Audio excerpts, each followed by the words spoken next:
नमस्ते, मेरो नाम बिटु कुमार छ। म नेपाल क्यानमा अब त भएको 1 वर्ष 1 महिना भएको हो। म यहाँ एनसिएममा आउनु अगाडि म जनकपुर ब्रान्चको दराज हबमा चाहिँ as a front desk officer काम गर्थेँ। यात्रा त क्याजुअल एडमिनमा अलिक गाह्रो नै थियो, तर गर्दै गर्दै अहिलेको यात्रा चाहिँ as a deputy branch manager पाएर अलि राम्रो भएको। अहिले सब कुरा राम्रो नै भइरहेछ। अहिलेको सुखमै छ, चलिरहेछ। अहिले यो यात्रामा सबैभन्दा गाह्रो भनेको मेरो लागि काठमाडौँमा सबभन्दा पहिला आउने बस्ने कुरा भयो। त्यसपछि हाम्रो सिस्टमहरू जान्नुपर्ने, राइडर्सहरूलाई कसरी काम गर्नुहुन्छ, एडमिन्सरहरू कसरी काम गर्नुहुन्छ, सबै फेजदेखि लिएर स्टार्टिङ गर्ने। अफकोर्स नेपालमा बसेर सकिन्छ। हाम्रो कम्पनीले जो अहिले हामीले एबिलिट गर्छ होइन, जो हामीले अफर दिन्छ काम गर्ने होइन, हामी नेपाल केनमै यत्रो जागिरहरू, यत्रो पोस्टहरू खाली हुन्छ, हामीले त्यसमा गर्न सक्छौँ। अहिले म एडमिनबाट डाइरेक्ट डिप्युटी ब्रान्च म्यानेजर बनेको छु।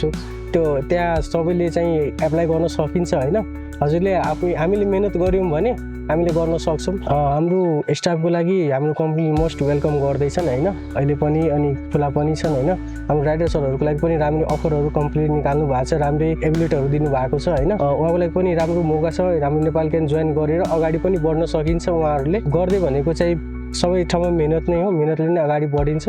उहाँले गर्न चाहनुहुन्छ भने चाहिँ हाम्रो नेपाल क्यानमा जोइन गर्न सक्नुहुन्छ। एकदमै राम्रो अफरहरू दिनुहुन्छ हाम्रो कम्पनीले।